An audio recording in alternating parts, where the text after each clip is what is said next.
नमस्कार, India news Rajasthan देख रहे हैं। यहाँ पर मैं हूं आपके साथ सीमा चौधरी। और चलिए खबरों की ओर रुख करते हैं, जहां मंत्री प्रताप सिंह खाचरियावास ने जयपुर बम ब्लास्ट के दोषी के बरी होने के मामले पर बयान दिया। उन्होंने कहा कि इस तरह की घटना को अंजाम देने वाले लोग समाज के दुश्मन हैं। ऐसे लोगों के खिलाफ कार्रवाई करना हर सरकार की जिम्मेदारी। आरोपी को सख्त से सख्त सजा दी जाएगी। खाचरियावास ने कहा कि सभी पार्टियों की जिम्मेदारी है कि ऐसे लोग के खिलाफ सख्त कार्रवाई की जाए। बीजेपी के नेताओं के पास कोई मुद्दा नहीं। जिन मुद्दों पर बीजेपी ने केंद्र का चुनाव जीता, उस पर बीजेपी काम नहीं करती। चुनाव में माहौल खराब करने के लिए बीजेपी इस तरह के काम करती है। उन्होंने आगे ये भी कहा कि बीजेपी का इलेक्शन का हथियार दंगा है। इनके टाइम पर बम ब्लास्ट हुआ था।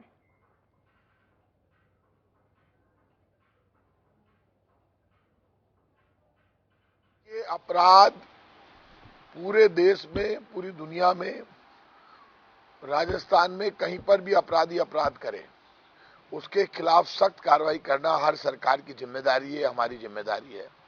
राजस्थान में अपराधियों के खिलाफ सख्त कार्रवाई की जा रही है, ये बात आप अच्छी तरह से जानते हैं।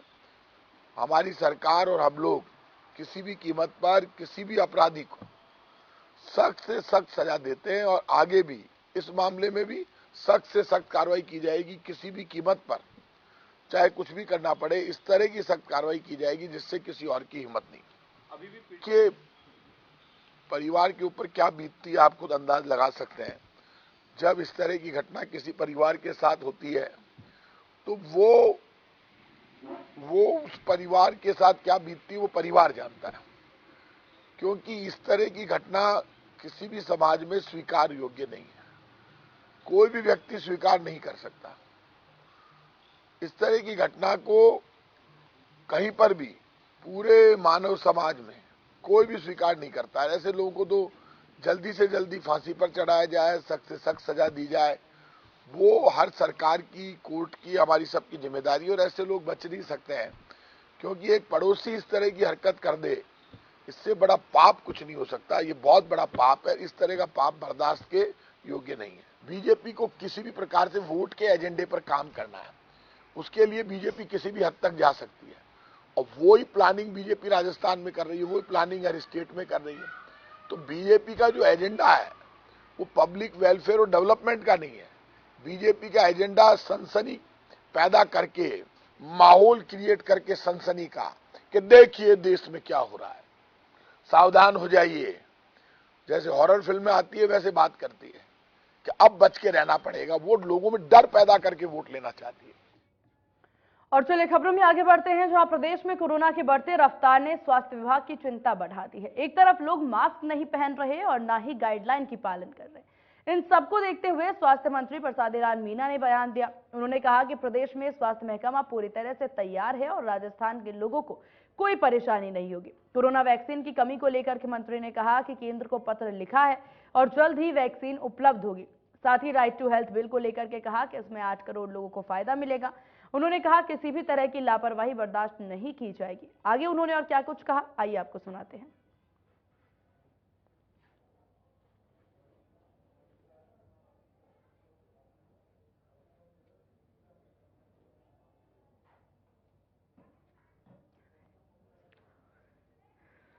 तो स्वास्थ्य विभाग ने अलर्ट मोड जारी कर दिया, जहां आपको बता दें कि कोरोना के बढ़ते मामले को लेकर के काफी ज्यादा यहां पर परेशानी। और राजस्थान की बात अगर की जाए तो राजस्थान में सीएम गहलोत से लेकर के पूर्व सीएम वसुंधरा राजे समेत बहुत से लोगों के पॉजिटिव होने की खबर यहां पर सामने आई है, जिसके बाद से स्वास्थ्य महकमा पूरी तरह से तैयार नजर आ रहा है। हालांकि अब अस्पतालों की व्यवस्था पर भी ध्यान देना काफी ज्यादा जरूरी है।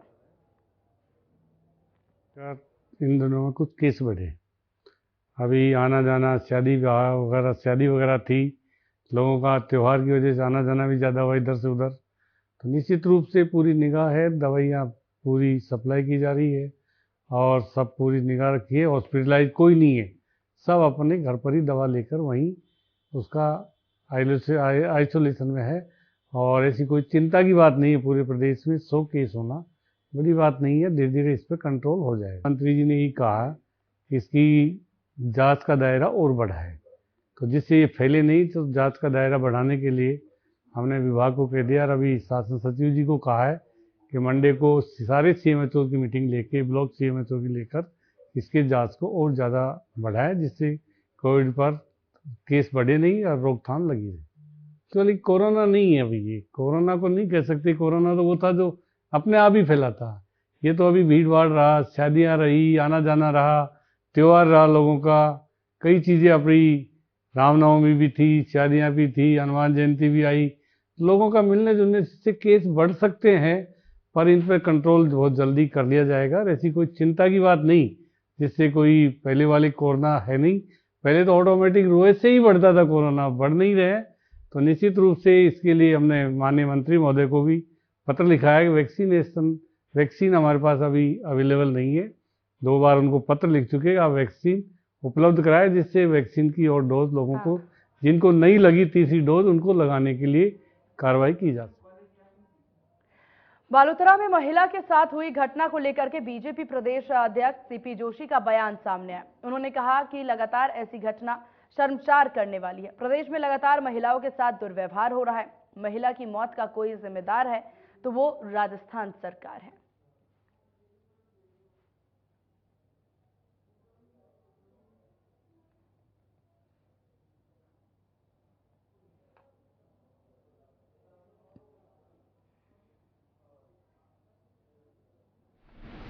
बालोतरा की घटना शर्मसार करने वाली है।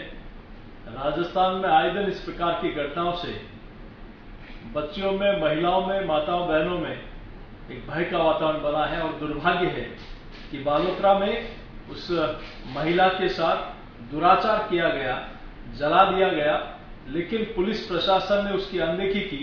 6 तारीख को घटना हो गई, अपराधी को गिरफ्तार कर लिया, तो किसके दबाव में उसके ऊपर केस बाद में दर्ज किया गया?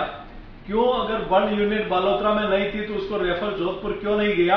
इसकी मौत का जिम्मेदार कोई है तो राजस्थान की सरकार है। मैं सरकार से मांग करता हूं और उस प्रकार से उस परिवार के लोगों को आर्थिक सहायता दे और उस परिवार को सरकारी नौकरी दे। मैं सोचता हूं इससे बड़ी दुर्भाग्यपूर्ण घटना नहीं हो सकती। इसके लिए अगर कोई दोषी है तो राजस्थान की सरकार दोषी है। मैं सरकार से पुनः मांग करता हूं कि उस परिवार को आर्थिक सहायता दे और उसको मुआवजा प्रदान। और खबरों में आगे बढ़ेंगे, जहां पर जयपुर में नेता प्रतिपक्ष राजेंद्र सिंह राठौड़ ने बम कांड के पीड़ित परिवार से मुलाकात की। इस मामले को लेकर के उन्होंने कहा कि चुनाव को देखते हुए विपक्ष इस मामले को जिंदा रखना चाहता है। उन्होंने कहा कि जयपुर जख्मी है और वह न्याय मांग रहा है। राजेंद्र ने कहा कि राजस्थान में कानून व्यवस्था खराब है। इस दौरान राठौड़ ने पीड़ित परिवारों को आश्वासन भी दिया। बम ब्लास्ट जयपुर का दर्द है। 72 लोगों की मौत, 185 लोग घायल। आज उन घायलों से बम ब्लास्ट के दुर्दांत अपराधियों का फांसी की सजा से बच के निकल जाने पर हम चर्चा करने और बात करने आए हैं। राजस्थान में हर सप्ताह एक निर्भया कांड आकार ले रहा है। ये सरकार के माथे पर कलंक है।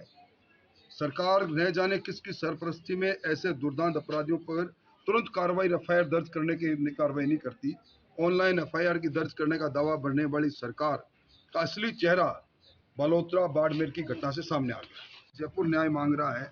जयपुर जख्मी है और हम इन सारी बातों को लेकर 12 तारीख को धरना भी देंगे। इन पीड़ितों की तरफ से हमें ये कहा गया है कि इनकी पूरी आवाज बनकर। बीजेपी के उपनेता प्रतिपक्ष सतीश पुनिया आमेर पहुंचे और आमेर पहुंचने पर लोगों ने ढोल नगाड़े और पुष्प वर्षा कर उनका स्वागत किया। पुनिया ने वार्ड 4 नई की 30 स्टैंड से न्यू कॉलोनी तक सड़क निर्माण कार्यों का लोकार्पण किया, जिसके बाद उन्होंने new colony, golden colony, Shanti Nagar, new colony stand पर ट्यूबवेल का लोकार्पण किया। पुनिया ने कहा कि आमेर को तकनीकी विकास की जरूरत है। पानी, बिजली, सड़क समेत अनेक चीजों की यहाँ कमी।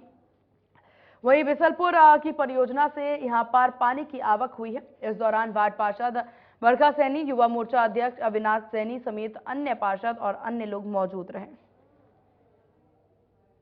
कस्बे में भी बहुत अरसे से बुनियादी विकास की जरूरत थी। सड़कों से, बिजली से, पानी से वंचित था। बीसलपुर परियोजना से इस क्षेत्र में पानी की आवक हुई है। कई जगह हमने अपने विधायक कोष से भी बोरिंग के जरिए लोगों को पानी मुहैया कराने की कोशिश की है। मैं जहां खड़ा हूं, ये रैगर मोहल्ले में सीमेंट की सड़क जो बहुत वर्षों से मांग थी, मैं इस बात के लिए संकल्पित हूं कि भले ही समय लगे लेकिन इस क्षेत्र के विकास को पूरे तरीके से समर्पित होकर काम करें। यहाँ की जनता का आशीर्वाद है, सब लोगों का आशीर्वाद रहेगा तो निश्चित रूप से हम सब लोग यहाँ के क्षेत्र के नौजवानों की सुविधा के लिए, मुझे बताया यहाँ जनता क्लिनिक की आवश्यकता है, उसके लिए कुछ और ऐसी छोटी छोटी चीजें हैं जिससे आम आदमी के जीवन सुगम होता है, उन सब कामों के लिए करेंगे। मैं सौभाग्यशाली हूँ कि मुझे आमेर की जनता का बिना किसी जाति, पंथ और मजहब के निरपेक्ष रूप से मुझे समर्थन मिला है। इन्होंने आश्वस्त भी किया और मैं भी प्रतिबद्ध हूँ, ये जितना आशीर्वाद देंगे उतना दुगना मैं काम करूंगा। धन्यवाद। और यहाँ रुकते हैं एक बहुत छोटे से ब्रेक के लिए। ब्रेक के उस पार रूबरू होंगे तमाम अहम खबरों से।